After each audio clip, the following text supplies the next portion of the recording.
बिस्मिल्लाहिर्रहमानिर्रहीम। अस्सलाम वालेकुम। मैं हूं मोहम्मद अकरम खोसो। भूटान ने बहुत ज़बरदस्त काम किया। Bhutan has become the first carbon negative country in the world. Global warming को काउंटर करने के लिए बहुत ज़बरदस्त काम किया है भूटान ने। और जो दुनिया के बाकी कंट्रीज हैं, ख़ास तौर पे जो डेवलप्ड कंट्रीज हैं, G7 कंट्रीज या चाइना, इनको लाजमी एक लेसन सीखना चाहिए भूटान से। ये मैप है साउथ एशिया का, पाकिस्तान, इंडिया, ये जो है IIOK Indian illegally occupied Kashmir है, और ये नेपाल है, ये बांग्लादेश, ये कंट्री जो है ये भूटान है। तो इसके बारे में हम बात कर रहे हैं। ये भूटान, भूटान के बिल्कुल नॉर्थ में चाइना है, भूटान के साउथ में भी इंडिया है, ईस्ट में भी और वेस्ट में भी इंडिया है। Bhutan the first carbon negative country in the world. पहले जरा इनको समझते हैं, उसके बाद आप समझ जाएंगे कि कार्बन न्यूट्रल क्या है और कार्बन नेगेटिव कंट्री किसको कहते हैं। ग्लोबल वार्मिंग बहुत ही फेमस टॉपिक है आजकल, सोशल मीडिया पर, अखबारों में, न्यूज, हर जगह पे। Global warming is actually phenomena, a global phenomena that has increased the average temperature of the earth surface. जमीन का जो सरफेस है, ग्लोब का, अर्थ का सरफेस, इसका जो है एक्चुअली एवरेज टेम्परेचर है 15 डिग्री सेंटीग्रेड। अब इसमें कुछ इजाफा हुआ। That phenomena at global level is known as global warming. It happened because of green house gases, carbon dioxide, methane, CFC, nitrous oxide, these are known as green house gases. लेकिन यहां पर जो main gas है वो है carbon dioxide, यानी कि CO2। इसका बड़ा रोल है। ग्लोबल वार्मिंग का जो असल वजह है, एक्चुअल रीजन है, दैट इज CO2 का ज्यादा होना। माहौल के अंदर ग्रीन हाउस इफेक्ट क्या है? ये green house gases, simply because of burning of fossil fuels. ये हमने फैक्ट्रीज, ट्रांसपोर्टेशन, डिफॉरेस्टेशन। तो उसके बाद क्या हुआ? The amount of CO2 has been increased in the atmosphere. उसके बाद ये काफी ट्रैप हो गए gases, that has caused the warming of earth atmosphere, and that phenomena is known as green house effect, the warming of earth atmosphere. उसके बाद क्या हुआ? ग्लोबल वार्मिंग पैदा हो गया। जो जमीन के सरफेस का टेम्परेचर, उसमें इजाफा हुआ। तो उसके बाद क्या हुआ? ये चीज क्लाइमेट चेंज, यानी कि rise of sea level, frequent floods, melting of glaciers, उसके बाद हेवी रेनफॉल, कहीं पर ड्राउट्स वगैरह। तो क्लाइमेट चेंज हो गया बिकॉज ऑफ ग्लोबल वार्मिंग।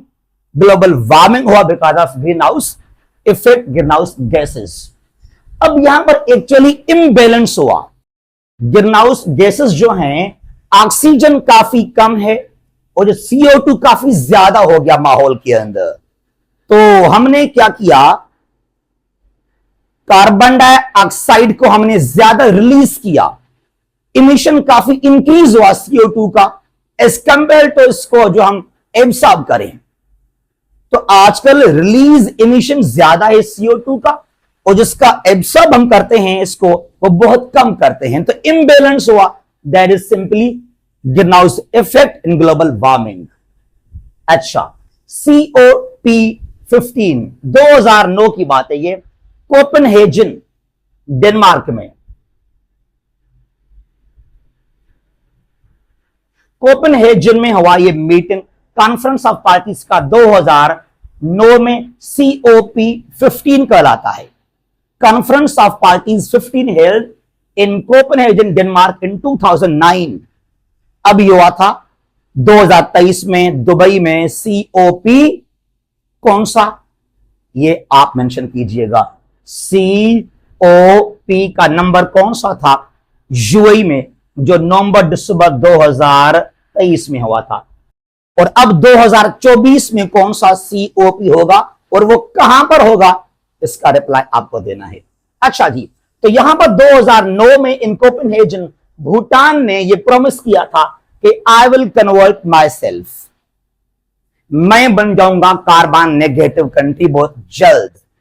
और ये आफ्टर 10 to 11 ईयर्स इसने करके दिखा भी दिया दुनिया को। कार्बन न्यूट्रल कंट्री, एक कंट्री है उसको हम कहते हैं कार्बन न्यूट्रल। दैट मीन्स के वो कंट्री जो है जितना कार्बन इमिशन करता है, रिलीज करता है, वो उतना ही एब्जॉर्ब करता है।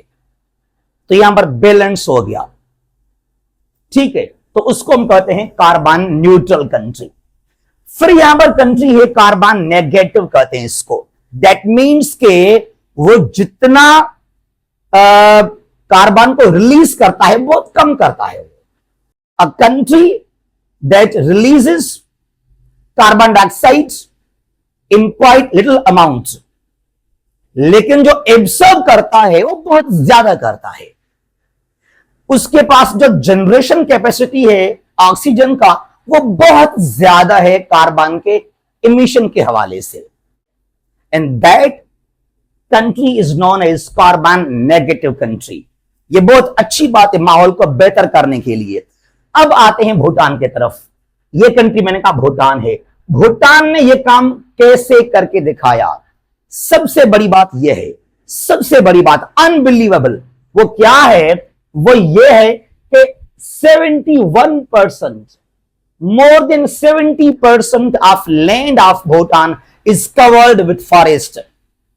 Unbelievable. According to UNEP, United Nation Environmental Program के तहत आपका 25% एटलीस्ट एक कंट्री है उसका 25% जो लैंड एरिया ओवरऑल, उस लैंड का 25% फॉरेस्ट वहां पे लाजमी होना चाहिए। और पाकिस्तान में कितने फॉरेस्ट हैं पता है आपको? जो टोटल एरिया है पाकिस्तान का उसका सिर्फ 4% है। Only 4% of Pakistani area is covered with forest. तो इसके लिए हमारे पास काफी हाई है temperature. We are suffering from global warming, 2010 के फ्लड्स, 22 के फ्लड्स। लेकिन भूटान को आप देखें 71% area of Bhutan is under forest, under trees. क्या बात है, जबरदस्त। तो आप जरा सोचिएगा ये जो दरख्त हैं, ट्रीज हैं, ग्रीनरी है, फॉरेस्ट हैं, ये कितना रिलीज करेंगे ऑक्सीजन को दुनिया के अंदर, कार्बन को खत्म करने के लिए, काउंटर करने के लिए। तो ये न सिर्फ भूटान के लिए अच्छी बात है बल्कि पूरे दुनिया के लिए, दुनिया पर भी ये मेहरबानी की भूटान ने। Amazon forest in south America, Congo forest in Africa, ये दुनिया के लिए बहुत लाजमी है फॉरेस्ट। तो 71% जो लैंड है भूटान का it is covered with trees. वो जो रिलीज कर रहे हैं ऑक्सीजन को, इसने बहुत बड़ा काम किया है। एक ये चीज। नंबर 2, जो भूटान की जो एनर्जी है, जो वहां पर बिजली है, that mainly comes from hydro electric sources from water. That's called renewable source of energy और क्लीन सोर्स ऑफ एनर्जी। बहुत बड़ी बात है।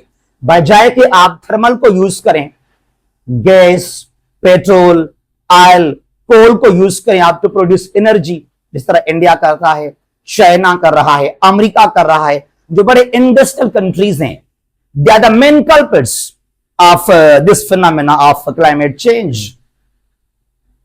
तो यहां पर क्लीन सोर्स यूज कर रहा है भूटान, पानी से बना रहा है लाइट। एक तो ये वजह। नंबर 2, वहां पर बहुत ज्यादा दरख्त एंड ट्रीज हैं।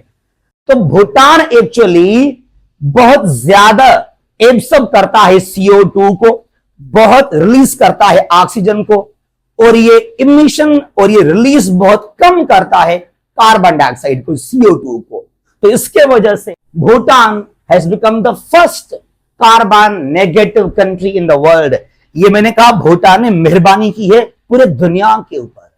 ये काम करके, और जो SDGs हैं, सस्टेनेबल डेवलपमेंट गोल्स, उनको अचीव करने के लिए भी भूटान ने बहुत बड़ा काम कर दिया।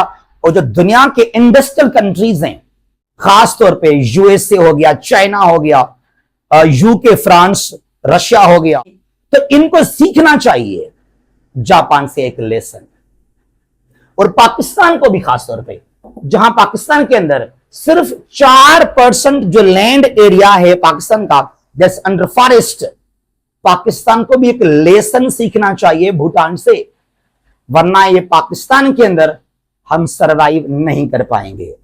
तो पाकिस्तान को चाहिए कि एटलीस्ट 30% जो एरिया है पाकिस्तान का, एटलीस्ट इसमें फॉरेस्ट लाजमी होने चाहिए, तब हम ये जो बड़ा प्रॉब्लम है हमारे पास, इसको फेस कर पाएंगे।